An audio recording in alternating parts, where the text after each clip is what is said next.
रात का अंधेरा बहुत गहरा था। आसमान में काले बादल इस तरह छाए हुए थे जैसे किसी फिल्म में तूफान आने वाला हो। जियांगचेंग का सबसे अमीर, सबसे हैंडसम और करोड़ों लड़कियों के दिलों की धड़कन शेन जेंगियान इस समय किसी आलीशान ऑफिस में नहीं, बल्कि घने जंगल के बीच कच्चे रास्ते पर अपनी जान बचाकर भाग रहा था।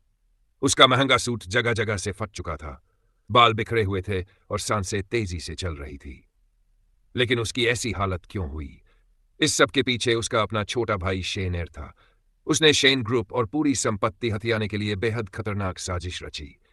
एक बिजनेस मीटिंग के दौरान उसने जेंगियान की ड्रिंक में ऐसी नशीली दवा मिला दी जिससे इंसान का दिमाग सुन्न हो जाए और शरीर पर उसका कोई नियंत्रण न रहे। किसी तरह जेंगियान वहां से भाग निकला, लेकिन उसके पीछे उसके भाई के भेजे हुए हथियारबंद गुंडे पड़ चुके थे। जंगल की खामोशी को चीरती हुई उनकी आवाजें गूंज रही थी। जल्दी करो, उसे किसी भी कीमत पर भागने मत देना। अगर जियांगचेंग का सबसे अमीर आदमी हाथ से निकल गया तो बॉस हमें जिंदा नहीं छोड़ेगा। जो उसे जिंदा या मुर्दा पकड़ कर लाएगा उसे करोड़ों का इनाम मिलेगा। उनका सरदार गरजा, अपनी जान लगा दो, चाहे जमीन खोदनी पड़े या आसमान छानना पड़े, उसे ढूंढ कर लाओ। उधर दवा का असर झेंगियान के पूरे शरीर में फैल चुका था। उसकी आंखों के सामने हर चीज दो दो दिखाई दे रही थी। सिर चकरा रहा था और कदम लड़खड़ा रहे थे। उसने मन ही मन सोचा, अगर आज मैं पकड़ा गया तो कल अखबारों में मेरी तस्वीर के साथ लिखा होगा, जियांगचेंग के सबसे अमीर आदमी का अंत। अपनी बची हुई ताकत जुटाकर वह अंधेरे रास्ते की ओर दौड़ पड़ा। उसी जंगल के किनारे एक छोटा सा शांत गांव था। वही रहती थी युकिन, एक बेहद सुंदर, सरल और दयालु महिला। पति के गुजर जाने के बाद उसने 20 साल से ज्यादा समय अकेले अपने परिवार को संभाला था और अपने बेटे बोवेन की परवरिश की थी। उस समय वह अपनी बूढ़ी सास के लिए दवा लेने बाहर निकलने ही वाली थी कि अचानक जंगल की तरफ से भागता हुआ एक भारी भरकम आदमी उससे आकर टकरा गया। धड़ाम! हाय मेरी कमर! युकिन के हाथ से लालटेन छूटकर जमीन पर गिर गई। उसने देखा कि एक लंबा चौड़ा आदमी उसके ऊपर गिरा हुआ है। उसके शरीर से महंगे इत्र की खुशबू आ रही थी, लेकिन उसका शरीर बुखार की तरह तप रहा था। जेंगियान ने लड़खड़ाती हालत में उसकी कुर्ती का किनारा पकड़ लिया। मुझे बचा लो, किसी ने मुझे धोखे से दवा दे दी है। लोग मेरे पीछे पड़े हैं। युकिन घबरा गई। उसने उसे धक्का देते हुए कहा, तुम कौन हो? मुझे छोड़ो। एक शरीफ औरत के साथ ऐसी बदतमीजी करने की हिम्मत कैसे हुई? तभी जंगल की तरफ से टॉर्च की रोशनी दिखाई दी और गुंडों की आवाजें सुनाई देने लगीं। युकिन समझ गई कि यह कोई बदमाश नहीं, बल्कि मुसीबत में फंसा हुआ इंसान है। उसने जेंगियान को सहारा दिया और उसे अपने पुराने घर के पीछे बने एक छोटे कमरे में छिपा दिया। कुछ ही पल बाद गुंडे वहां पहुंचे। अरे, यहां तो कोई नहीं है। दूसरी तरफ चलो, शायद आगे भाग गया होगा। इतना कहकर वे वहां से चले गए। कमरे के अंदर गहरी खामोशी थी। सिर्फ दोनों की धड़कनों की आवाज सुनाई दे रही थी। जेंगियान लगभग बेहोश हो चुका था। दवा का असर उसके होश पर पूरी तरह हावी था। युकिन बाहर जाने लगी, तभी उसने उसकी कलाई पकड़ ली। और उसी रात किस्मत ने दोनों की जिंदगी बदल दी। हालात, मजबूरी और दवा के असर के बीच दोनों के बीच एक ऐसा रिश्ता बन गया जिसकी कल्पना न युकिन ने की थी और न ही शेन जेंगियान ने। अगली सुबह जब सूरज की पहली किरण कमरे में पहुंची तो युकिन की आंख खुली। अपने पास एक अनजान आदमी को देखकर उसके पैरों तले जमीन खिसक गई। उसने तुरंत चादर ओढ़ी, लकड़ी का डंडा उठाया और गुस्से से बोली, तुम हो कौन? मैंने तुम्हारी जान बचाई और तुमने मेरे साथ यह क्या किया? उसकी आंखों से गुस्से और शर्म के आंसू बहने लगे। जेंगियान ने सिर पकड़ लिया। रात की सारी बातें उसे धीरे धीरे याद आने लगीं। वह शांत आवाज में बोला, जो कुछ हुआ वह दवा के असर में हुआ। मेरे भाई ने मुझे मारने की कोशिश की थी, लेकिन तुमने मेरी जान बचाई। अब मैं अपनी जिम्मेदारी से पीछे नहीं हटूंगा। मेरा नाम शेन जेंगियान है। मैं तुमसे शादी करूंगा और पूरी जिंदगी तुम्हारा साथ निभाऊंगा। युकिन ने माथा पकड़ लिया। हे भगवान, कैसी मुसीबत मेरे सिर आ गई। यह शहर का पागल लड़का मुझसे शादी करने की बात कर रहा है। तभी बाहर से उसकी बूढ़ी सास की आवाज आई, युकिन बेटा, दरवाजा खोलो, मैं कब से आवाज दे रही हूं। युकिन के होश उड़ गए। उसने जेंगियान को धक्का देते हुए कहा, जल्दी करो, पीछे वाली खिड़की से भाग जाओ। अगर मां ने तुम्हें यहां देख लिया तो बहुत बड़ी मुसीबत हो जाएगी। लेकिन जेंगियान अपनी जगह से नहीं हिला। मैं नहीं भागूंगा। मैंने तुमसे वादा किया है, मैं तुम्हारी मां के सामने भी वही बात कहूंगा। तुम सच में पागल हो। युकिन कुछ और कह पाती, उससे पहले ही दरवाजा खुल गया। बूढ़ी मां अंदर आईं। उन्होंने दोनों को एक साथ देखा और कुछ पल के लिए चुप रह गई। युकिन को लगा अब बहुत बड़ा तूफान आएगा, लेकिन ऐसा नहीं हुआ। बूढ़ी मां की आंखों में आंसू आ गए। उन्होंने युकिन का हाथ पकड़ते हुए कहा, बेटी, तुमने 20 साल से इस घर को अकेले संभाला है। मेरे बेटे के जाने के बाद तुमने बोवेन को पालने के लिए अपनी पूरी जिंदगी लगा दी। मैं तुम्हारा अकेलापन अच्छी तरह समझती हूं। अगर भगवान ने तुम्हारे जीवन में फिर से खुशियां भेजी हैं तो मैं उन्हें कैसे ठुकरा सकती हूं? मेरी तरफ से तुम दोनों को आशीर्वाद है। युकिन शर्माते हुए बोली, मां, आप गलत समझ रही हैं। ऐसा कुछ भी नहीं है। यह सब सिर्फ एक हादसा था। मैं इस उम्र में शादी नहीं करना चाहती। तभी जेंगियान आगे बढ़ा, बूढ़ी मां के पैर छुए और बोला, मां जी, आप बिल्कुल चिंता मत कीजिए। मुझे इस बात से कोई फर्क नहीं पड़ता कि यूकिन का एक बड़ा बेटा है। आज से बोवेन मेरा बेटा होगा। मैं उसे अपने सगे बेटे की तरह प्यार दूंगा और यूकिन को दुनिया की हर खुशी दूंगा। यह शेन जेंगियान का वादा है। बूढ़ी मां ने मुस्कुराकर उसके सिर पर हाथ रखा। खुश रहो बेटा, भगवान तुम दोनों का जीवन सुखी करे। लेकिन गांव वालों और यूकिन के परिवार को अभी तक यह नहीं पता था कि उनके घर आया है साधारण सा दिखने वाला युवक कोई आम इंसान नहीं, बल्कि पूरे जियांग चेंग का सबसे बड़ा अरबपति था। और उसकी असली पहचान सामने आने के बाद इस परिवार की जिंदगी हमेशा के लिए बदलने वाली थी। किस्मत का खेल भी बड़ा अजीब होता है। एक तरफ शेन जेंगियान जो जियांग चेंग की ऊंची ऊंची इमारतों में बैठकर अरबों के कारोबार संभालता था, और दूसरी तरफ आज वही इंसान इस छोटे से गांव के मिट्टी के घर में सादा जीवन जी रहा था। देखते ही देखते 1 महीना बीत गया, लेकिन उसने शहर लौटने का नाम तक नहीं लिया। उसका फोन बंद था। दुनिया से उसका हर रिश्ता टूट चुका था। मगर यूकिन और बूढ़ी मां के साथ उसका एक नया रिश्ता बन चुका था। एक शाम आसमान में घने काले बादल छा गए। बिजली की तेज गड़गड़ाहट से पुराने घर की खिड़कियां तक कांप उठीं। कुछ ही मिनटों में मूसलाधार बारिश शुरू हो गई और पूरा गांव पानी में डूब गया। यूकिन आंगन में रखे बर्तन समेट रही थी कि तभी अंदर के कमरे से बूढ़ी मां की खांसी और दर्द से भरी आवाज सुनाई दी। हाय, कोई है? यूकिन, बेटी, मेरे सीने में बहुत दर्द हो रहा है। यूकिन घबराकर दौड़ती हुई अंदर पहुंची। बूढ़ी मां का शरीर तेज बुखार से तप रहा था और उन्हें सांस लेने में तकलीफ हो रही थी। यूकिन पूरी तरह घबरा गई। इतनी तेज बारिश, अंधेरी रात और कीचड़ से भरे रास्ते, आखिर वह अकेले क्या करती?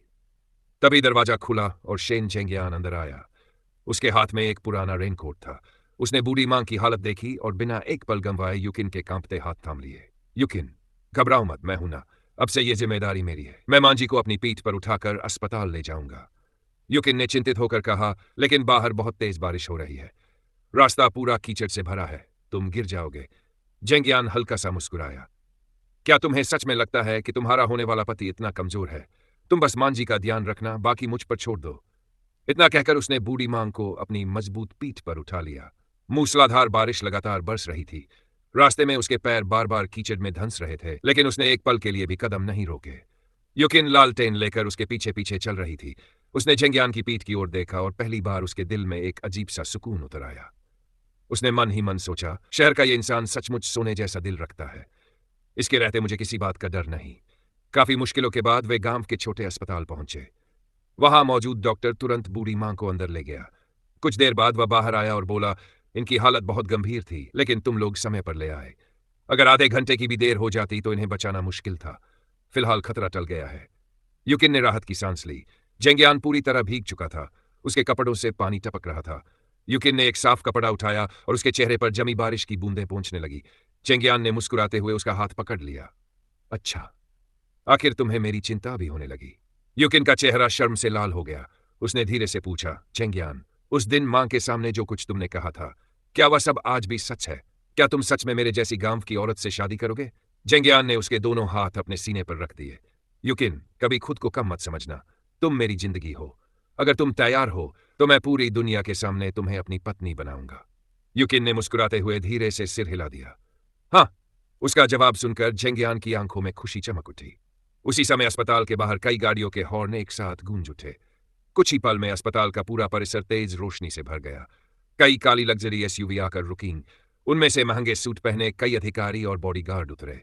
सबसे आगे मैनेजर लिन दौड़ता हुआ अंदर आया और चेंगियान के सामने झुक गया। प्रेसिडेंट शेन, आखिरकार हमने आपको ढूंढ लिया। आप ठीक तो हैं? आपकी गैर मौजूदगी में कंपनी में बहुत बड़ा संकट खड़ा हो गया है। आपके छोटे भाई ने आपके शेयरों पर कब्जा करने की कोशिश शुरू कर दी है। बोर्ड ऑफ डायरेक्टर्स आपका इंतजार कर रहा है। आपको तुरंत जियांगचेंग लौटना होगा। यह सब देखकर युकिन पूरी तरह हैरान रह गई। उसे समझ ही नहीं आ रहा था कि आखिर यह सब क्या हो रहा है। ये लोग जेंगियान को प्रेसिडेंट क्यों कह रहे थे? और ये सारी महंगी गाड़ियां किसकी थी? जेंगियान ने युकिन की ओर देखा। इस बार उसके चेहरे पर एक प्रेमी की नहीं, बल्कि एक बड़े उद्योगपति की गंभीरता थी। मुझे अभी जाना होगा। मेरे माता पिता अपनी कंपनी मुझे सौंप कर गए थे और मेरा छोटा भाई तभी से उसे हड़पने की कोशिश कर रहा है। अब समय आ गया है कि मैं उसे उसकी असली जगह दिखाऊं। फिर उसने युकिन की आंखों में देखते हुए कहा, बस 1 महीना मेरा इंतजार करना। मैं 1 महीने के भीतर वापस आऊंगा और पूरे जियांगचेंग के सामने तुमसे धूमधाम से शादी करके तुम्हें अपने घर ले जाऊंगा। तब तक तुम अपना और मांजी का ख्याल रखना। तभी मैनेजर लिन ने हिचकिचाते हुए पूछा, सर, क्या आप सच में इस गांव की महिला से शादी करेंगे? जेंगियान की आंखें गुस्से से लाल हो गई। लिन, जुबान संभाल कर बात करो। यही मेरी होने वाली पत्नी है। पूरी दुनिया में इनसे बेहतर कोई भी महिला शेन जेंगियान की पत्नी बनने के योग्य नहीं है। इतना कहकर वह गाड़ी में बैठ गया। कुछ ही देर में काली गाड़ियों का काफिला गांव छोड़कर शहर की ओर निकल गया। युकिन अस्पताल के बाहर खड़ी उसे दूर तक जाती हुई गाड़ियों को देखती रही। उसके दिल में खुशी भी थी और डर भी। क्या वह सचमुच 1 महीने बाद वापस आएगा? समय बीतता गया, लेकिन मुश्किलें खत्म नहीं हुई। कुछ दिनों बाद बूढ़ी मां की तबीयत फिर बिगड़ गई। इस बार उनकी हालत पहले से भी ज्यादा गंभीर थी। गांव के डॉक्टर ने जांच करने के बाद गंभीर स्वर में कहा, युकिन बेटी, अब इनका इलाज यहां संभव नहीं है। इन्हें तुरंत जियांगचेंग के बड़े अस्पताल ले जाना होगा। लेकिन वहां इलाज शुरू कराने के लिए कम से कम 50,000 युआन जमा करने होंगे। अगर पैसों का इंतजाम नहीं हुआ तो इन्हें बचाना मुश्किल होगा। युकिन के पास एक पैसा भी नहीं था। उसने सोचा, मेरा बेटा बोवेन अब गांव के सरपंच तियान की बेटी मेलिन से शादी करके उनकी फैक्ट्री में मैनेजर है। क्या वह अपनी दादी की जान बचाने के लिए मेरी मदद नहीं करेगा? युकिन बूढ़ी मां को बिस्तर पर सुलाकर सीधे सरपंच तियान की फैक्ट्री पहुंच गई। फैक्ट्री के बड़े लोहे के गेट पर 2 सुरक्षा गार्ड खड़े थे।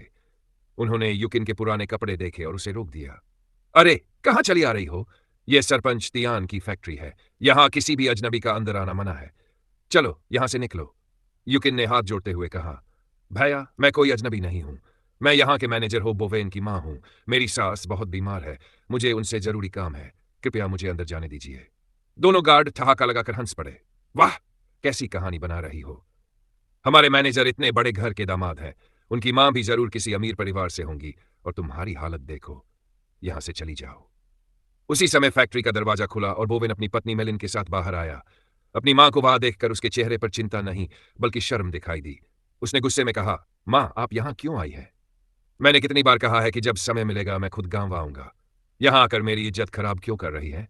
युकिन रोते हुए उसके पास पहुंची। बेटा, तेरी दादी की हालत बहुत गंभीर है। डॉक्टर ने कहा है कि इलाज के लिए 50,000 युआन चाहिए। मैं तुझसे पहली बार मदद मांग रही हूं। मुझे उधार दे दे। मैं मेहनत करके एक एक पैसा लौटा दूंगी।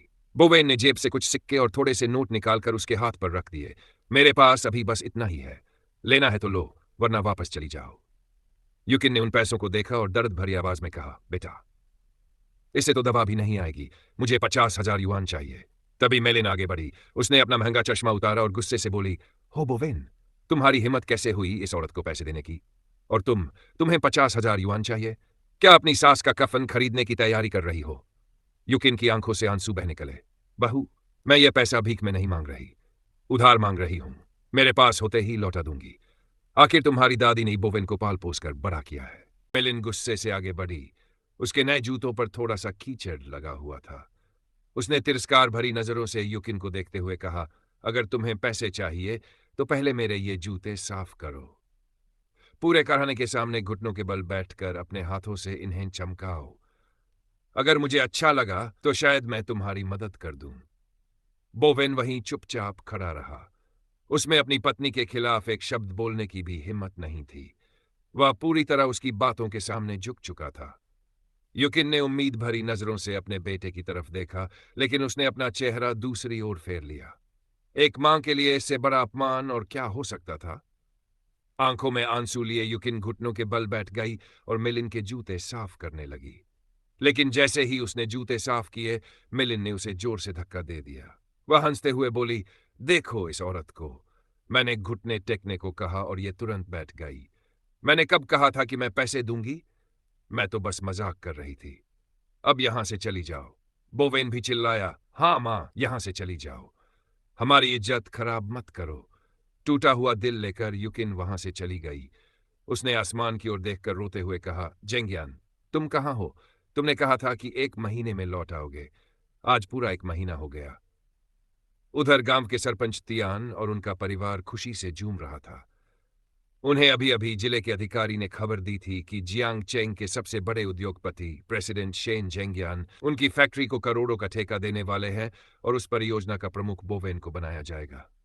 मिलिन खुशी से बोली, अब तो हम सचमुच अमीर बन जाएंगे। लेकिन बोवेन के मन में एक ही डर था। अगर प्रेसिडेंट शेन को पता चल गया कि मेरी मां गांव में गरीबी में रहती है तो मेरी नौकरी चली जाएगी। उधर सरपंच तियान और उसके परिवार ने एक और साजिश रच डाली।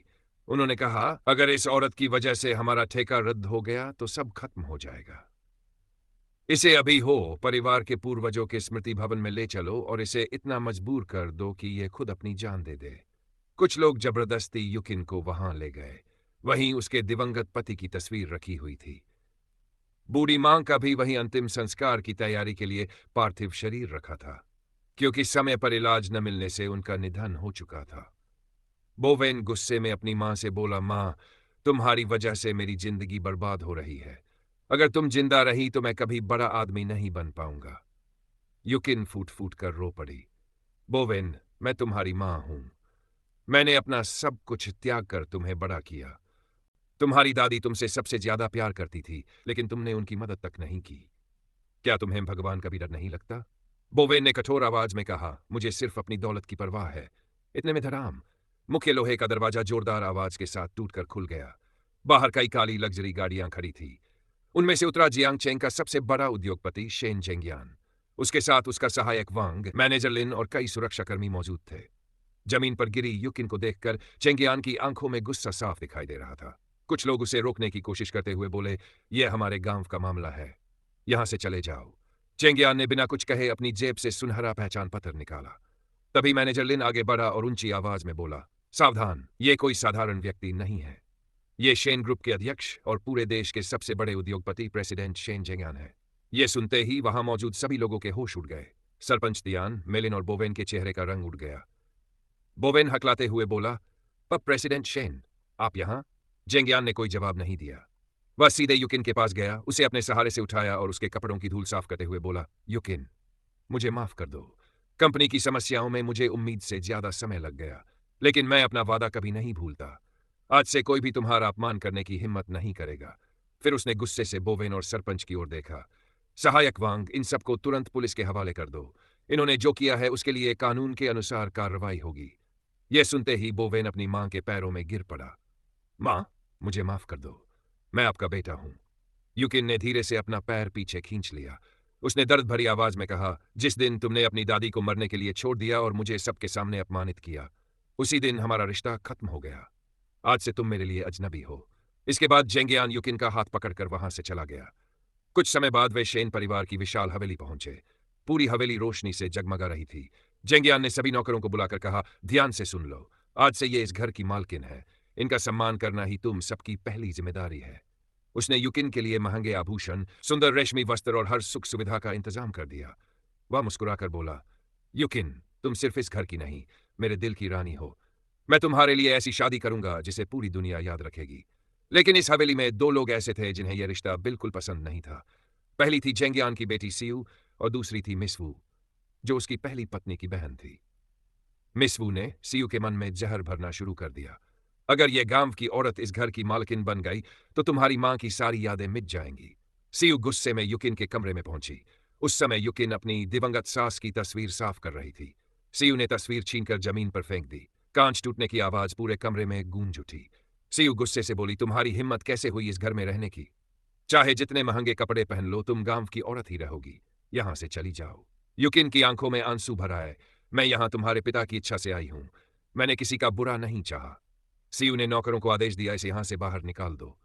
तभी चटाक, कमरे में तेज आवाज गूंजी। जेंगियान ने आगे बढ़कर सियू को थप्पड़ मार दिया। सियू हैरान होकर जमीन पर बैठ गई।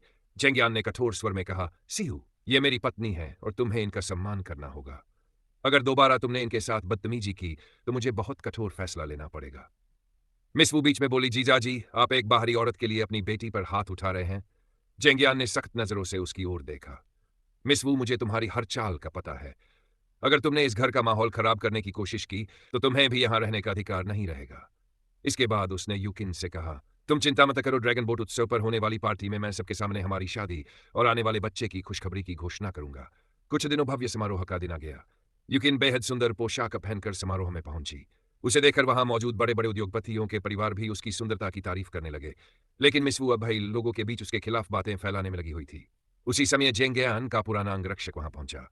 20 साल पहले एक दुर्घटना में उसकी याददाश्त चली गई, लेकिन अब सब कुछ उसे याद आ चुका था। उसने जेंगियान से कहा, सर, मुझे सब याद आ गया।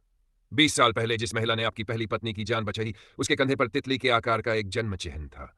उसी पल युकिन की पोशाक का पल्लू थोड़ा सरका और उसके कंधे पर बना वही तितली के आकार का जन्म चिन्ह साफ दिखाई देने लगा। सियू, मिस वू और वहां मौजूद सभी लोग काका कांपते हुए आगे बढ़ा। उसके हाथ से पुरानी फाइल नीचे गिर गई। उसने भर्राई हुई आवाज में कहा, प्रेसिडेंट शेन, यही वह निशान है। 20 साल पहले जब आपकी पहली पत्नी का सड़क दुर्घटना के बाद इलाज चल रहा था, तब एक गांव की महिला ने अपना खून देकर उनकी जान बचाई थी। उसी महिला के कंधे पर यही तितली के आकार का जन्म चिन्ह था। और उसी रात अस्पताल से जो बच्ची गायब हुई थी, उसने कांपते हाथ से सीयू की ओर इशारा किया। वह बच्ची कोई और नहीं बल्कि छोटी मालकिन सीयू है। उसका चेहरा डर से सफेद पड़ गया। वह हड़बड़ाकर बोली, जीजाजी, ये सब झूठ है। इस बूढ़े की याददाश्त पहले ही चली गई थी। ये इस गांव की औरत को मेरी बहन की जगह देना चाहता है। सीयू मेरी बहन की बेटी है, इसका इस औरत से कोई संबंध नहीं। सीयू भी गुस्से में बोली, पापा, आप सचमुच इनकी बातों पर विश्वास कर रहे हैं? ये औरत मेरी मां कैसे हो सकती है? यह सब आपकी संपत्ति हथियाने की साजिश है। युकिन की आंखों से आंसू बह निकले। उसे 20 साल पहले का वह दर्दनाक दिन याद आ गया, जब अस्पताल से उसकी नवजात बच्ची अचानक गायब हो गई थी। वह कांपती आवाज में बोली, मेरी बच्ची, तुम्हारे पैर के नीचे एक छोटा सा काला तिल है ना? जब तुम पैदा हुई थी, तब मैंने तुम्हें अपनी गोद में लेकर पहली बार देखा था। सीयू ने तुरंत अपना पैर पीछे खींच लिया। बस कीजिए, मुझे आपकी कोई बात नहीं सुननी। तभी जेंगियान की गूंजती हुई आवाज पूरे हॉल में फैल गई। बस, अब बहुत हो चुका।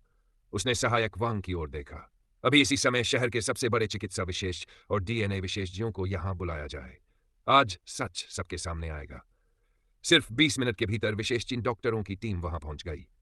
मिस वू वहां से निकलने की कोशिश करने लगी, लेकिन सुरक्षाकर्मियों ने उसे रोक लिया। डॉक्टरों ने युकिन और सीयू के रक्त के नमूने लिए। सीयू गुस्से में खड़ी रही, जबकि युकिन आंखें बंद करके ईश्वर का स्मरण करती रही। करीब 2 घंटे बाद डॉक्टर एक सीलबंद रिपोर्ट लेकर बाहर आए। उन्होंने रिपोर्ट जेंगियान को सौंपते हुए कहा, प्रेसिडेंट शेन, जांच पूरी हो चुकी है। रिपोर्ट के अनुसार श्रीमती युकिन और मिस सीयू के डीएनए का मिलान 99.99% है। श्रीमती युकिन ही सीयू की जैविक मां है। यह सुनते ही सीयू के पैरों तले जमीन खिसक गई। वह वहीं बैठ गई।